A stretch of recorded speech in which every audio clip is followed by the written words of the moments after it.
Hello everyone, welcome to the live session. तो आज हम देखेंगे एनसीईआरटी हिस्ट्री का चैप्टर नंबर 4 जो कि है tribals, dikus and the vision of a golden age. तो शुरू करते हैं हमारा आज का chapter.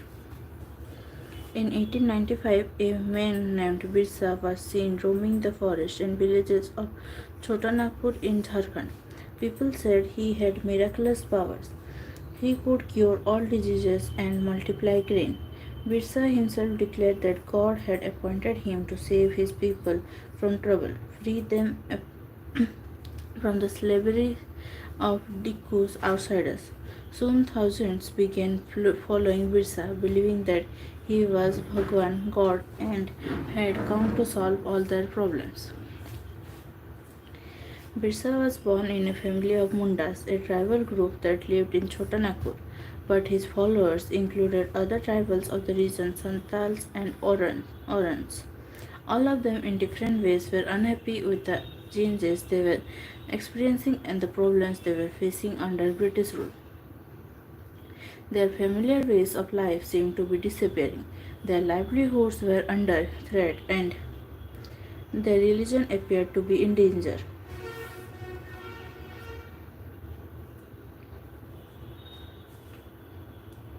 What problems did Birsa set out to resolve? Who were the outsiders being referred to as Dikus, and how did they enslave the people of the region? What was happening on the tribal people to the tribal people under the British? How did their lives change? These are some of the questions you will read about in this chapter. You have read about tribal societies last year. Most tribes had customs and rituals that were very different from those laid down by Brahmins.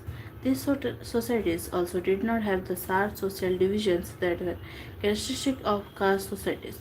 All those who belonged to the same tribe thought of themselves as sharing common ties of kinship. However, this did not mean that there were no social and economic differences within tribes.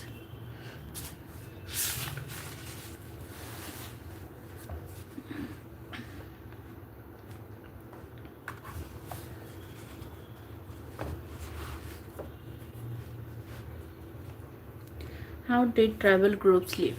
By the 19th century, tribal people in different parts of India were involved in a variety of activities. Some were jhum cultivators. Some of them practiced jhum cultivation, that is, shifting cultivation. This was done on small patches of land, mostly in forest. The cultivators cut the tree tops to allow sunlight to reach the ground and burnt the vegetation on the land to clear it for cultivation. They spread the ash from the firing, which contained potash, to fertilize the soil. They used the axe to cut trees and the hoe to scratch the soil in order to prepare it for cultivation. They broadcast the seeds, that is, scattered the seeds on the field instead of plowing the land and sowing the seeds. Once the crop was ready and harvested, they moved to another field. A field that had been cultivated once was left fallow for several years. A field left uncultivated for a while so that the soil recovers fertility. Shifting cultivators were found in the hilly and the forested tracts of northeast and central India. The lives of these people depended on free movement within forest and on being able to use the land and forest for growing their crops. That is the only way they could practice shifting cultivation. Some were hunters and gatherers. In many regions, tribal groups lived by hunting animals and gathering forest produce. They saw forest as essential for survival. The Khons were such a community living in the forests of Odisha. They regularly went out on collective hunts and then divided the meat among themselves. They ate fruits and roots collected from the forest and cooked food with the oil they extracted from the seeds of the sal and mahua. Sal, a tree, mahua, a flower that is eaten or used to make alcohol.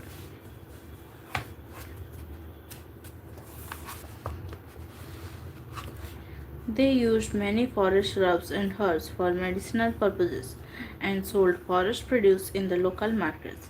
The local weavers and leather workers turned to the Khons when they needed supplies of kusum and palas flowers to color their cloths and leather. From where did these forest people get their supplies of the rice and other grains? At times they exchanged goods, getting what they needed in return for their valuable forest produce. At other times they bought goods with the small amount of earnings they had. Some of them did odd jobs in the villages carrying loads or building roads, while others labored in the fields of peasants and farmers. When the supplies of the forest produce shrank, tribal people had to increasingly wander around in search of work as laborers. But many of them, like the Boigas of central India, were reluctant to do works for others. The Boigas saw themselves as people of the forest who could only live on the produce of the forest. It was below the dignity of a Boiga to become a laborer. Tribal groups often needed to buy and sell in order to be able to get the goods that were not produced within the locality. This led to their dependence on traders and moneylenders. Traders came around with things for sale and sold the goods at high prices. Moneylenders gave loans with which the tribals made their cash needs, adding to what they earned. But the interest charged on the loans was usually very high. So, for the tribals, market and commerce often meant debt and poverty. They therefore came to see the moneylender and trader as evil outsiders and the cause of their misery. Some herded animals. Many tribal groups lived by herding and rearing animals. They were pastoralists who moved with their herds of sheep, cattle, or sheep according to the seasons. When the grass in one place was exhausted, they moved to another area. The Van Gujars of the Punjab hills and the Labadis of Andhra Pradesh were cattle herders. The Gaddis of Kullu were shepherds, and the Bakarwals of Kashmir reared goats. You will read more about them in your history book next year.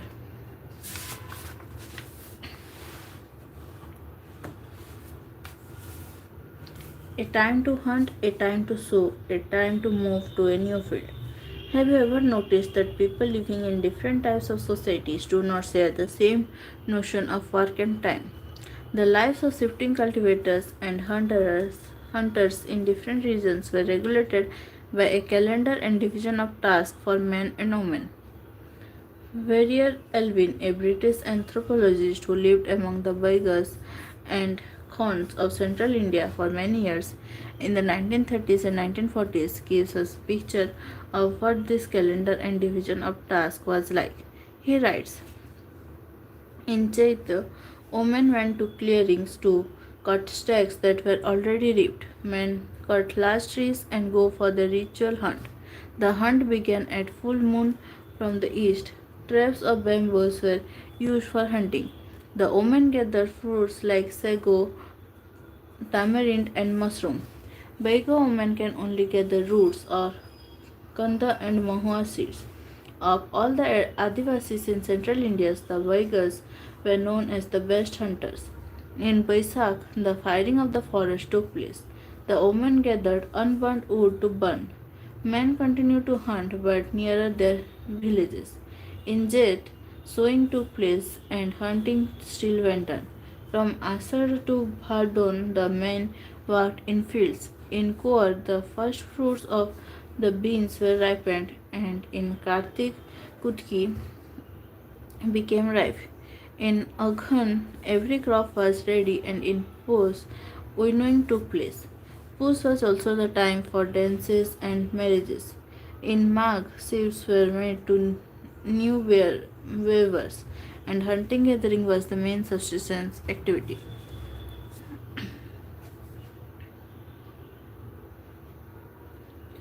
The cycle described above took place in the first year. In the second year, there was more time for hunting as only a few crops had to be sown and harvested. But since there was enough food, the men lived in the weavers. It was only in the third year that the diet had to be supplemented with the forest products.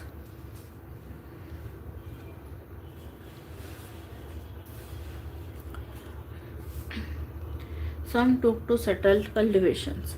Even before the 19th century, many from within the tribal groups had begun settling down and cultivating their fields in one place year after year. Instead of moving from place to place, they began to use the plough and gradually got rights over the land they lived on. In many cases, like the Mundas of Chotanagpur, the land belonged to the clan as a whole. All members of the clan were regarded as descendants of the original settlers who had first cleared the land. Therefore, all of them had rights on the land. Very often, some people within the clan acquired more power than others. Some became chiefs and others followers. Powerful men often rented out their land instead of cultivating it themselves. British officials saw settled tribal groups like the Gonds and Santals as more civilized than hunter gatherers or shifting cultivators. Those who lived in the forest were considered to be wild and savage. They needed to be settled and civilized.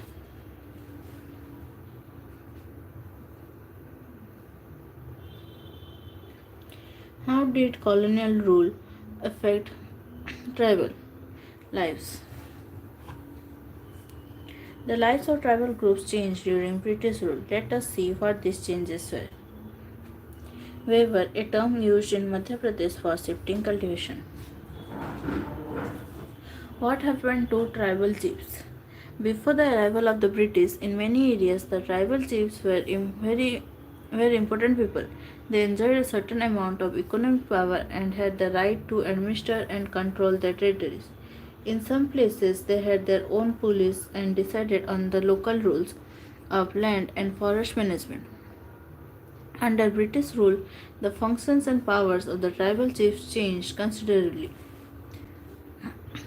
They were allowed to keep their land titles over a cluster of villages and rent out lands, but they lost much of their administrative powers and were forced to follow laws made by British officials in India. They also had to pay tribute to the British and discipline the tribal groups on behalf of the British. They lost the authority they had earlier enjoyed amongst their people and were unable to fulfill their traditional functions. What happened to the shifting cultivators? The British were uncomfortable with groups who moved about and did not have a fixed home. They wanted tribal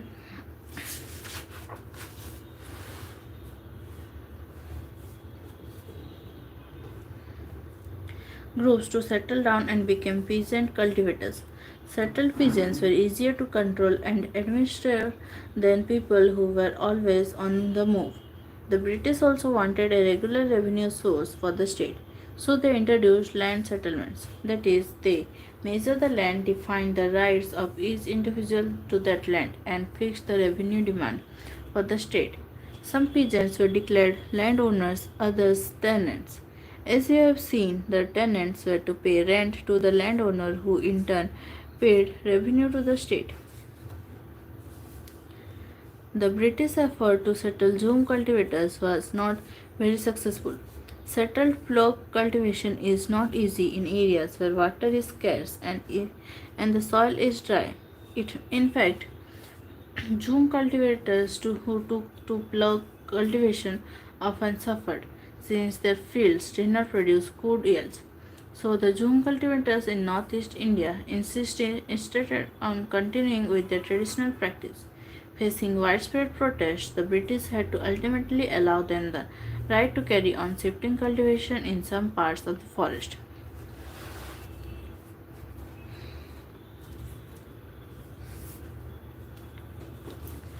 Forest laws and their impact. The life of tribal groups, as you have seen, was directly connected to the forest. So, changes in forest laws had a considerable effect on tribal lives. The British extended their control over all forests and declared that forests were state property. Some forests were classified as reserved forests for they produced timber which the British wanted.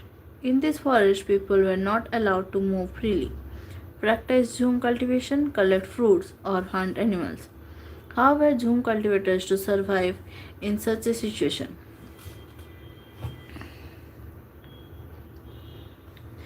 Many were therefore forced to move in other areas in search of work and livelihood. But once the British stopped the tribal people from living inside forest, they faced a problem. From where would the forest department get its labor to cut trees for railway sleepers and to transport logs? Sleeper, the horizontal planks of wood on which railway lines are laid. Colonial officials came up with a solution. They decided that they would give Jhum cultivators small patches of land in the forest and allow them to cultivate these on the condition that those who lived in the villages would have to provide labor to the forest department and look after the forest.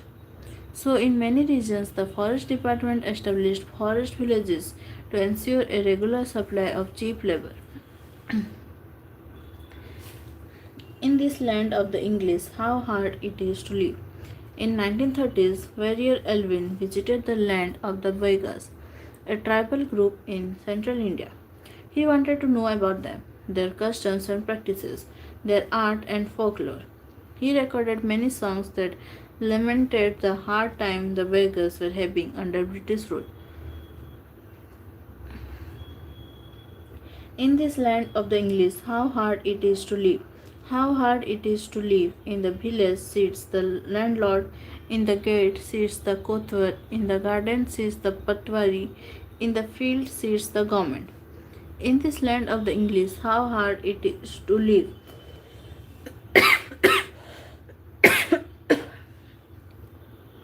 To pay cattle tax, we have to sell cow. To pay forest tax, we have to sell buffalo. To pay land tax, we have to sell bullock. How are we to get our food in this land of the English?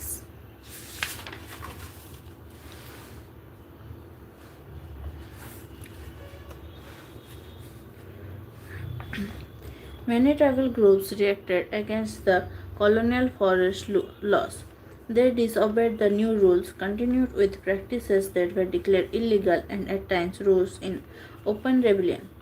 Such was the revolt of Songram Sangma in 1906 in Assam and the forest satyagraha of the 1930s in the central provinces. The problem with trade. During the 19th century, tribal groups found that traders and moneylenders were coming into the forest more often, wanting to buy forest produce, offering cash loans, and asking them to work for wages. It took tribal groups some time to understand the consequences of what was happening. Let us consider the case of the silk roads. In the 18th century, Indian silk was in demand in European markets. The fine quality of Indian silk was highly valued and exports from India increased rapidly. As the market expanded, East India Company officials tried to encourage silk production to meet the growing demand. Hazaribagh in present-day Jharkhand was an area where the Santals reared cocoons. The traders dealing in silk sent in their agents who gave loans to the tribal people and collected the cocoons. The grows were paid rupees 3 to rupees 4 for 1,000 cocoons. These were then exported to the Burdwan or Gaya where they were sold at the 5 times the price.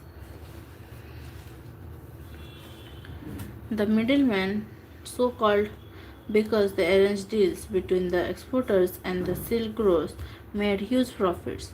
The silk growers earned very little. Understandably, many tribal groups saw the market and the traders as their main enemies. In the search for work, the plight of the tribals who had to go far away from their homes in search of work was even worse. From the late 19th century, tea plantations started coming up and mining became an important industry. Tribals were recruited in large numbers to work the tea plantation of Assam and the coal mines of Jharkhand. They were recruited through contractors who paid them miserably low wages and preventing them from returning home.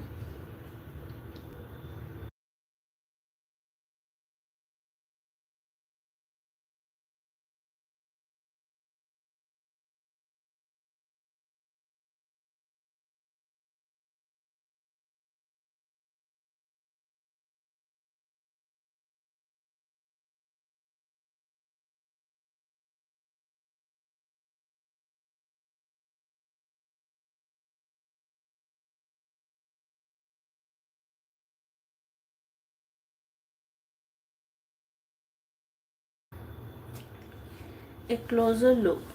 Through the 19th and 20th centuries, tribal groups in different parts of the country rebelled against the changes in laws, the restrictions on their practices, the new taxes they had to pay, and the exploitation by traders and moneylenders. The Kols rebelled in 1831 to 32, Santhals rose in revolt in 1855, the Vasta rebellion in central India broke out in 1910, and the Wali revolt in Maharashtra in 1940. The movement that Birsa led was one such movement.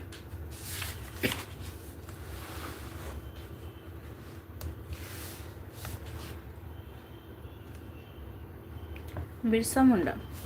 Birsa was born in the mid 1870s, the son of a poor father. He grew up around the forest of Bohonda, grazing sheep, playing the flute, and dancing in the local akhara. Forced by poverty, his father had to move from place to place looking for work. As an adolescent, Birsa heard tales of the Munda uprisings of the past and saw the Siddhars, leaders of the community, urging the people to revolt. They talked of a golden age when the Mundas had been free of the oppression of Dikkus and said there would be time when the ancestral right of the community would be restored. They saw themselves as the descendant of the original settlers of the region, fighting for their land, Mulki Larai, reminding people of the need to win back their kingdom. Virsa went to the local missionary school and listened to the sermons of missionaries. There too he heard it said that it was possible for the Mundas to attain the kingdom of heaven and regain their lost rights. This would be possible if they became good Christians and gave up their bad practices. Later, Birsa also spent some time in the company of a prominent Vaishnava preacher, Vaishnava worshippers of Vishnu. He wore the sacred thread and began to value the importance of purity and pity. Birsa was deeply influenced by many of the ideas he came in touch with in his growing up years. His movement was aimed at reforming tribal society. He urged the Mundas to give up drinking liquor, clean their village, and stop believing in witchcraft and sorcery. But we must remember that Birsa also turned against missionaries and Hindu landlords. He saw them as outside forces that were ruining the Munda way of life. In 1895, Birsa urged his followers to recover their glorious past. He talked of a golden age in the past, a Satyug, the age of truth, when Mundas lived a good life, constructed embankments, tapped natural springs, planted trees and orchids, practiced cultivation to earn their livings. They did not kill their brethren and relatives. They lived honestly. Birsa also wanted people to once again work on their land, settle down, and cultivate their fields. What worried British officials most was the political aim of the Birsa movement, for it wanted to drive out missionaries, moneylenders, Hindu landlords, and the government, and set up a Munda Raj with Birsa at its head. The movement identified all these forces as the cause of the misery of the Mundas were suffering.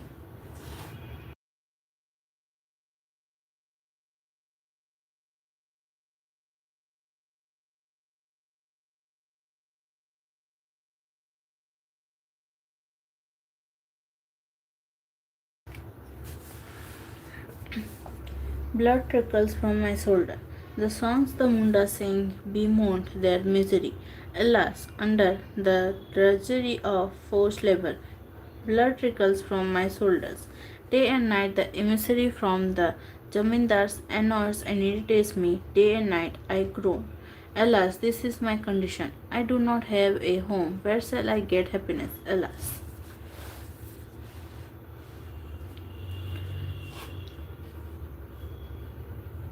The land policies of the British were destroying their traditional land system. Hindu landlords and moneylenders were taking over the land, and missionaries were criticizing their traditional culture. As the movement spread, the British officials decided to act. They arrested Birsa in 1895, convicted him on charges of rioting, and jailed him for 2 years. When Birsa was released in 1897, he began touring the villages to gather support. He used traditional symbols and language to rouse people, urging them to destroy Ravana, Dikkus, and the Europeans, and establish a kingdom under his leadership. Birsa's followers began targeting the symbols of Dikku and European power. They attacked police stations and churches and raided the property of moneylenders and zamindars. They raised the white flag as a symbol of Birsa Raj. In 1900, Birsa died of cholera and the movement faded out. However, the movement was significant in at least two ways. First, it forced the colonial government to introduce laws so that the land of the tribals could not be easily taken over by Dikkus. Second, it showed once again that the tribal people had the capacity to protest against injustice and express their anger against colonial rule. They did this in their own specific way, inventing their own rituals and symbols of struggle. Elsewhere, why do we need caste? There are many regions where tribal and other social groups often do not wish to produce for the market. This tribal song from Papua New Guinea gives us a glimpse of how the tribals there viewed the market. We say caste is unsatisfactory dress. It won't keep up rain and give me pain. So why should I work my gourds from coconut trees for these government moods?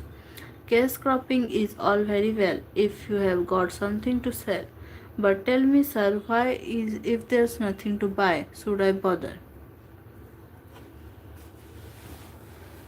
तो इसी के साथ हमारा ये chapter complete हुआ और ये है इस चैप्टर का एक्सरसाइज। तो अभी हम चैप्टर नंबर 5 शुरू करेंगे जो कि है when people rebel 1857 and after. तो शुरू करते हैं।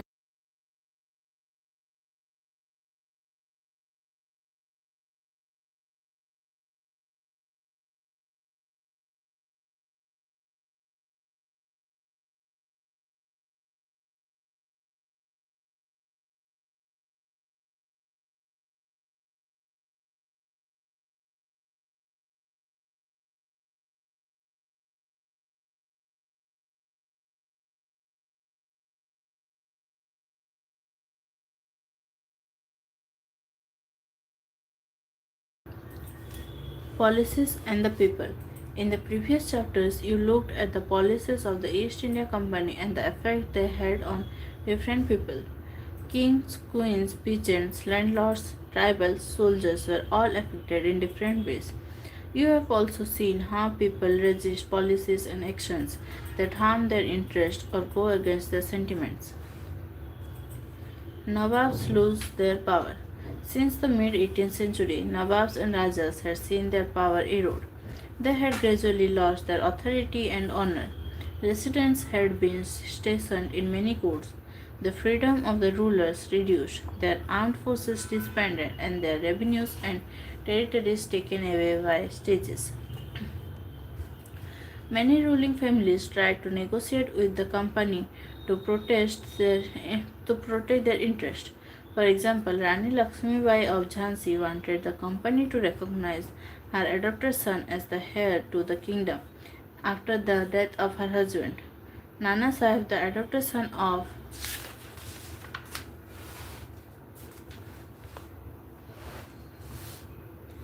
Peshwa Bajirao too pleaded that he be given his father's pension when the latter died.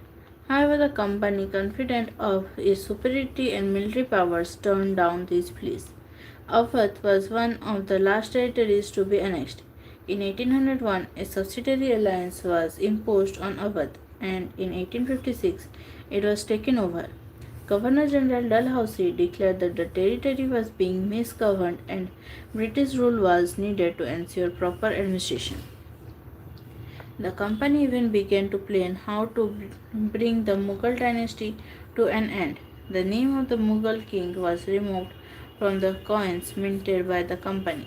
In 1849, Governor General Dalhousie announced that after the death of Bahadur Shah Zafar, the family of the king would be shifted out of the Red Fort and given another place in Delhi to reside in. In 1856, Governor General Canning decided that Bahadur Shah Zafar would be the last Mughal king, and after his death, none of his descendants would be recognized as kings. They would just be called princes. The peasants and the sepoys. In the countryside, peasants and zamindars resented the high taxes and the rigid methods of revenues collection. Many failed to pay back the loans to the moneylenders and gradually lost the lands they had tilled for generations. The Indian sepoys in the employ of the company also had reason for discontent. They were unhappy about their pay, allowances, and conditions of service. Some of the new rules, moreover, violated their religious sensibilities and beliefs. Did you know that in those days many people in the country believed that if they crossed the sea they would lose their religion and caste? So, when in 1824 the sepoys were told to go to Burma by the sea route to fight for the company, they refused to follow the order. Though they agreed to go by the land route, they were severely punished, and since the issue did not die down, in 1856 the company passed a new law which stated that every new person who took up employment in the company's army had to agree to serve overseas if required. Sepoys also reacted to what was happening in the countryside. Many of them were peasants and had families living in the villages, so the anger of the peasants quickly spread among the sepoys.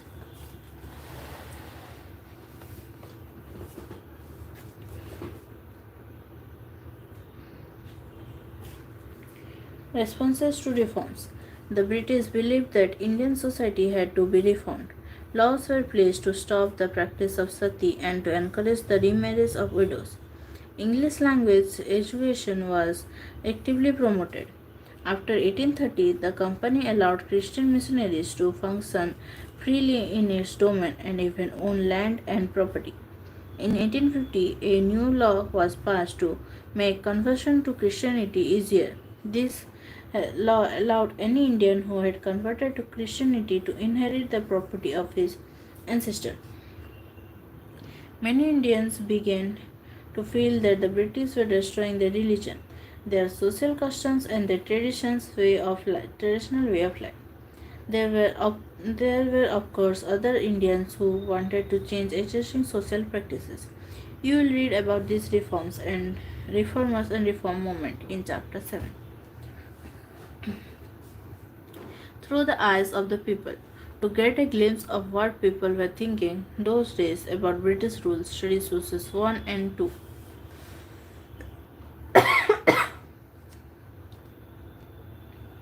The list of 84 rules. Given here are excerpts from the book Prabhas written by Vishnu Bhatt Godse, a Brahman from a village in Maharashtra. He and his uncle had set out to attend a yajna being organized in Mathura. Vishnu Bhatt writes that they met some sepoys on the way who told them that they should not proceed on the journey because a massive upheaval was going to break out in 3 days. The sepoys said the English were determined to wipe out the religions of the Hindu and the Muslims. They had made a list of 84 rules and announced this in a gathering of all big kings and princes in Calcutta. They said that the kings refused to accept these rules and warned the English of dire consequences and massive upheaval if these are implemented. That the kings all returned to their capitals in great anger. All the big people began making plans. A date was fixed for the war of religion, and the secret plan had been circulated from the cantonment in Meerut by letters sent to different cantonments.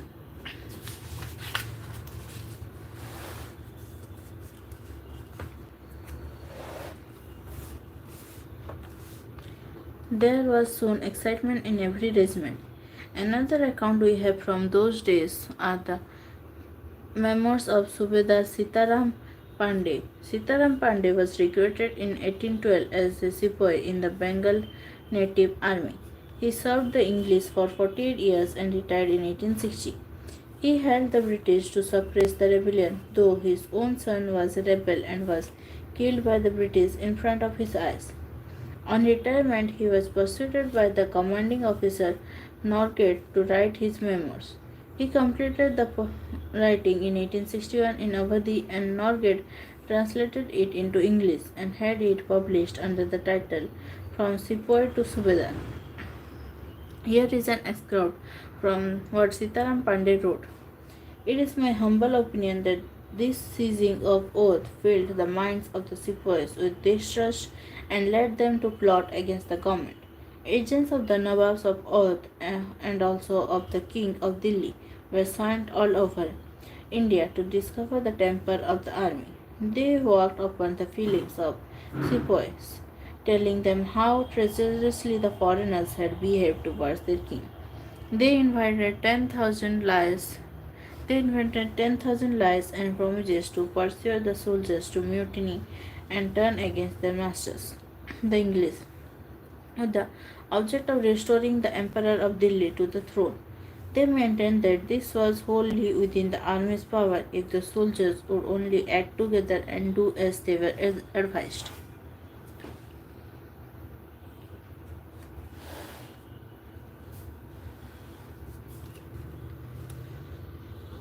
It chanced that about this time the Sarkar sent parties of men from each regiment to different garrisons for instruction in the use of the new rifle. These men performed the new drill for some time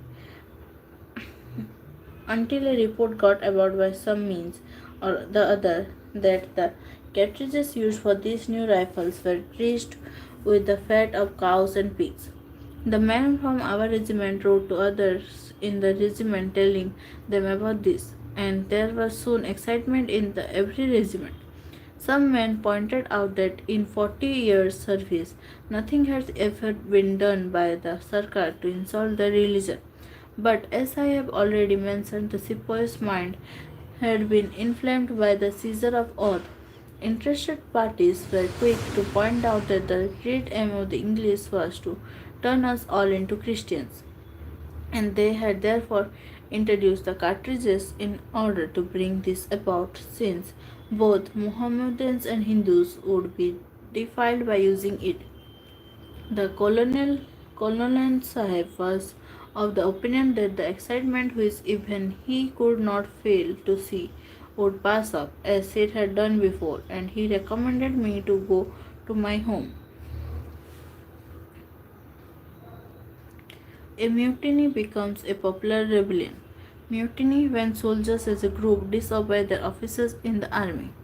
Though struggles between rulers and the ruled are not unusual, sometimes such struggles become quite widespread as popular resistance, so that the power of the state breaks down. A very large number of people began to believe that they had a common enemy and rise up against the enemy at the same time. For such a situation to develop, people have to organize, communicate, take initiative, and display the confidence to turn the situation around. Such a situation developed in the northern parts of the India in 1857. After 100 years of conquest and administration, the English East India Company faced a massive rebellion that started in May 1857 and threatened the company's very presence in India. Sepoys mutinied in several places beginning from Meerut, and a large number of people from different sections of societies rose up in rebellion. Some regard it as the biggest armed resistance to colonialism in the 19th century anywhere in the world.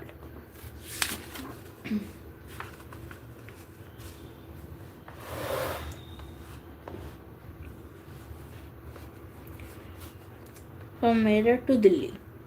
On 29 March 1857, a young soldier, Mangal Pandey, was hanged to death for attacking his officers in Barakpur. Some days later, some sepoys of the regiment at Meerut refused to do the army drill using the new cartridges, which were suspected of being coated with the fat of cows and pigs. 85 sepoys were dismissed from service and sentenced to 10 years in jail for disobeying their officers. This happened on 9 May 1857.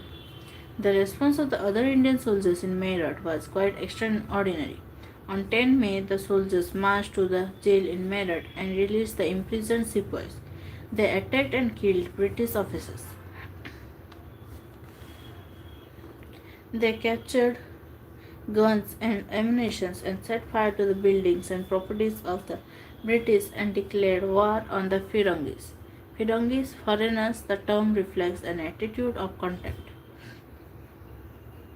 The soldiers were determined to bring an end to their rule in the country, but who would rule the land instead? The soldiers had an answer to this question: the Mughal Emperor Bahadur Shah Zafar. The sepoys of Meerut rode all night up 10 May to reach Delhi in the early hours next morning. As news of their arrival spread, the regiment stationed in Delhi also rose up in rebellion.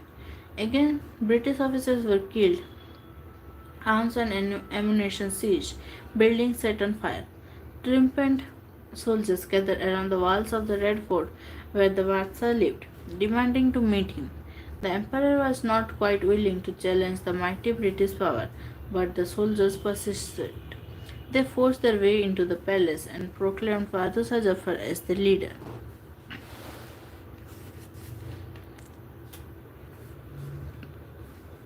The aging emperor had to accept this demand.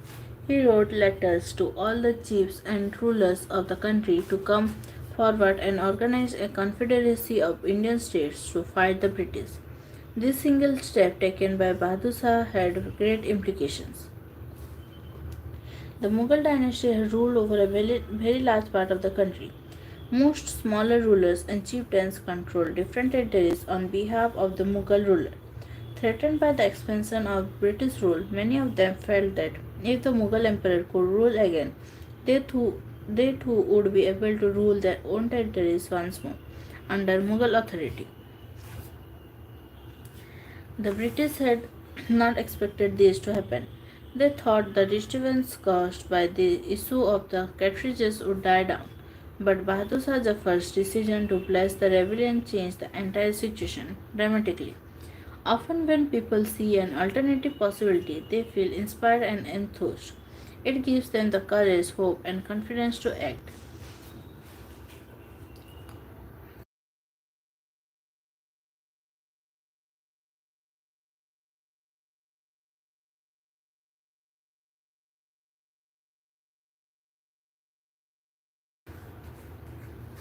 The rebellion spreads.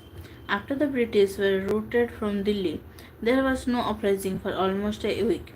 It took that much time for news to travel. Then a spurt of mutinies began. Regiment after regiment mutinied and took up to join other troops at nodal points like Delhi, Kanpur, and Lucknow.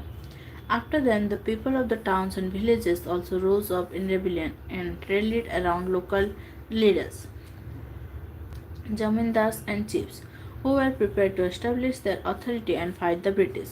Nana Sahib, the adopted son of the late Peshwa Bajirao, who lived near Kanpur, gathered armed forces and expelled the British garrison from the city. He proclaimed himself Peshwa. He declared that he was a governor under Emperor Bahadur Shah Zafar. In Lucknow, Birjis Qadar, the son of the deposed Nawab Wajid Ali Shah, was proclaimed the new Nawab. He too acknowledged the suzerainty of Bahadur Shah Zafar. His mother Begum Hazrat Mahal took an active part in organizing the uprising against the British. In Jhansi, Rani Lakshmibai joined the rebel sepoys and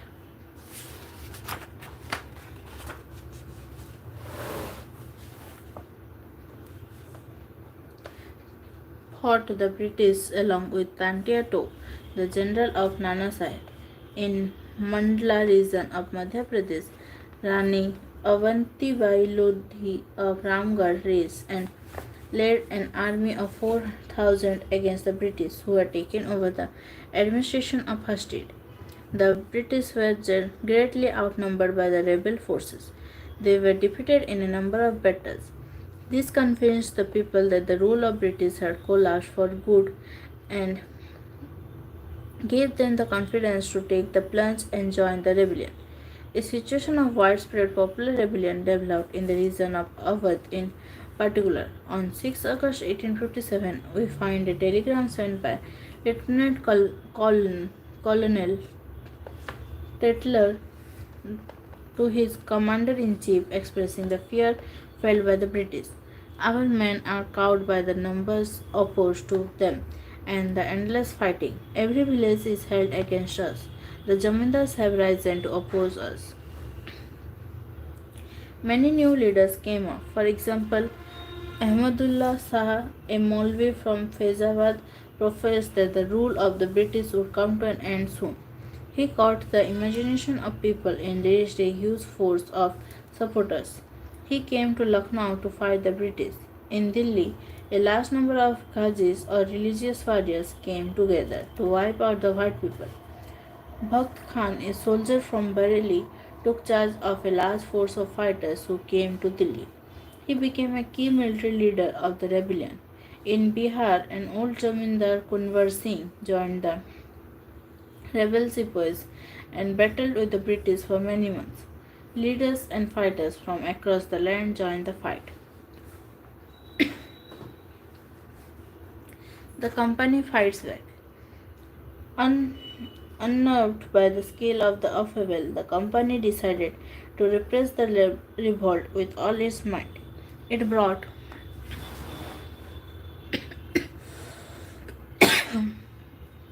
reinforcement from England, passed new laws so that the rebels could be convicted with ease, and then moved into the strong centers of the revolt.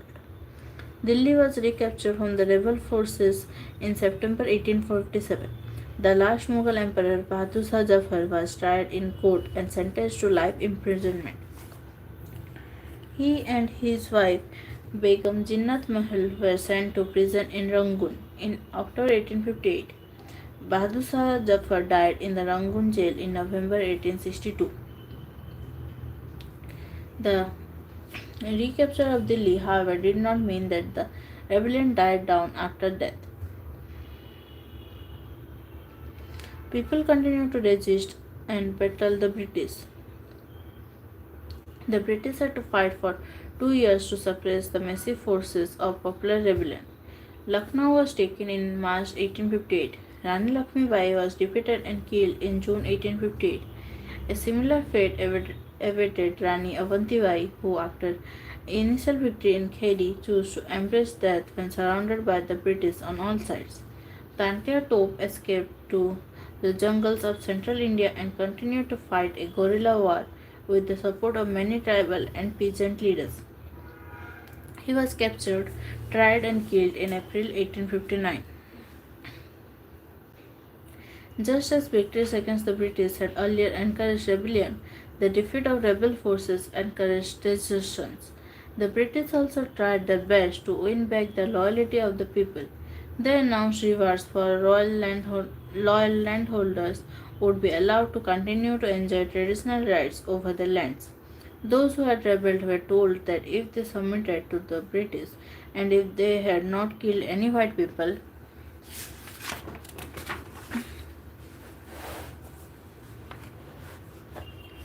they would remain safe and their rights and claims to land would not be denied. Nevertheless, hundreds of sepoys, rebels, nababs, and rajas were tried and hanged. Aftermath. The British had regained control of the country by the end of 1859, but they could not carry on ruling the land with the same policies anymore.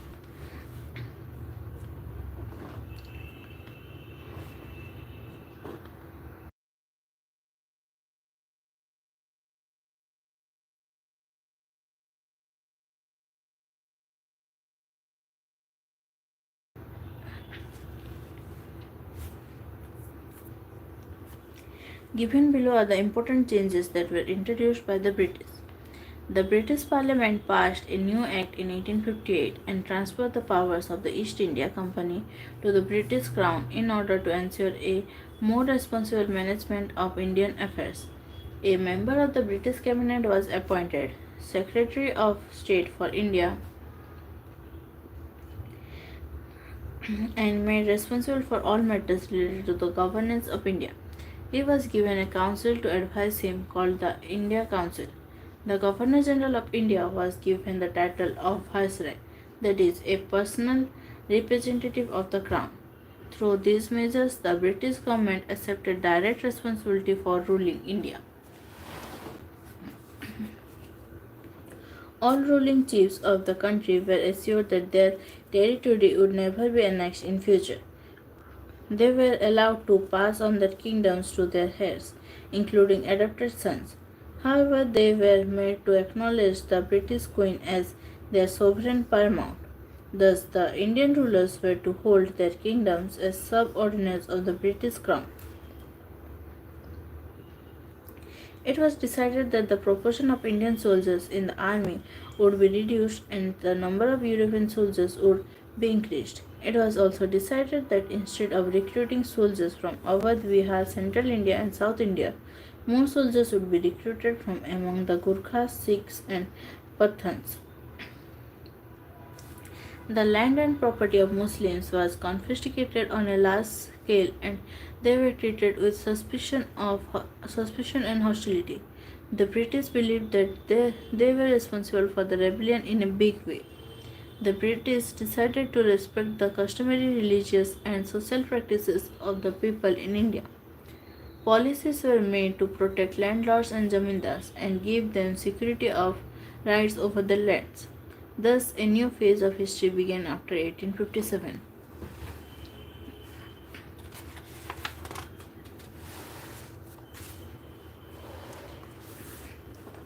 The Khordha uprising, a case study.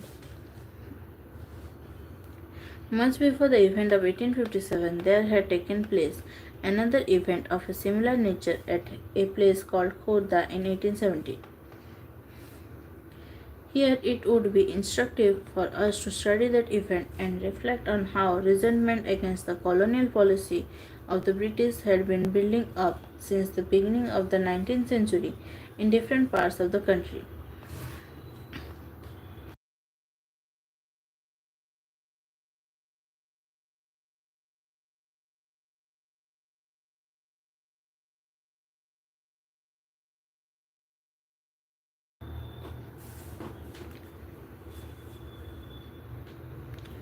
Khordha, a small kingdom built up in the late 16th century in the southeastern part of Odisha, was a populous and well cultivated territory consisting of 105 ghars, 60 large and 1109 small villages at the beginning of the 19th century.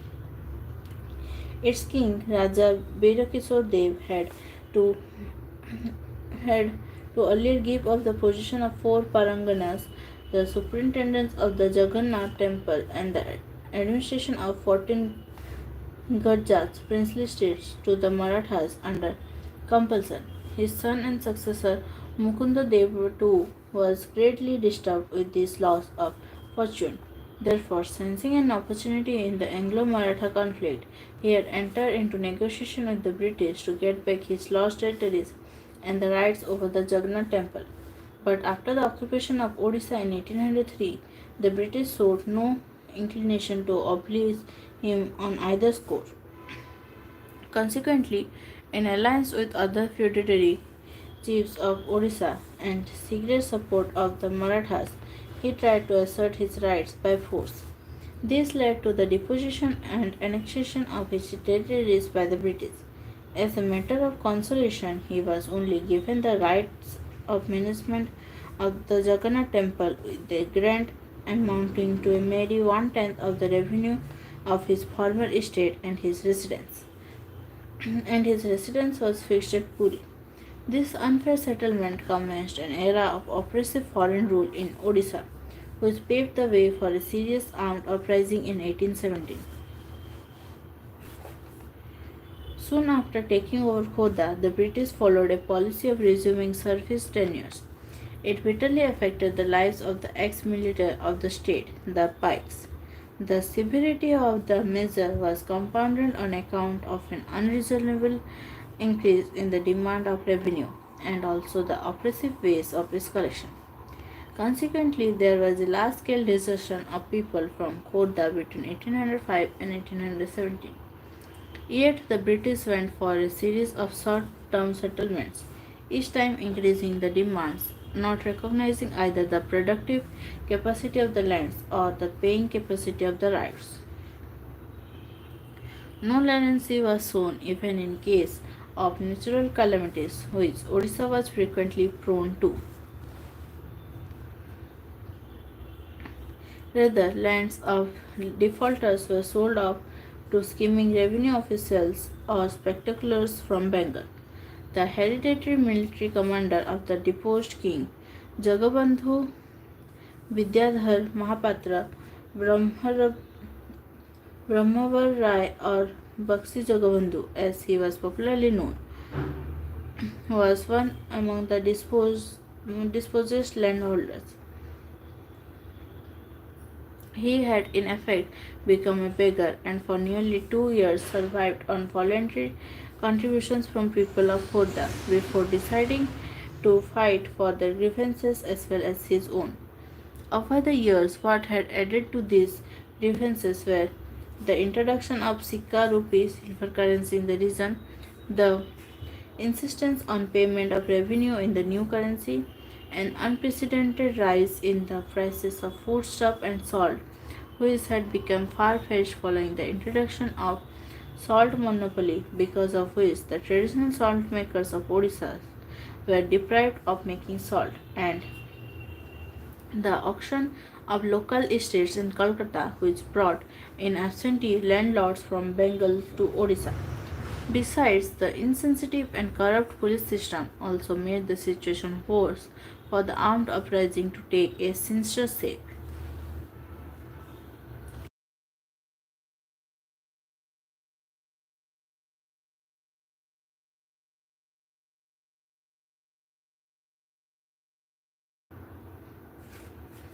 The uprising was set up on 29 March 1817 as the Pikes attacked the police station and other government establishments at Burnpur, killing more than 100 men and took away a large amount of government money.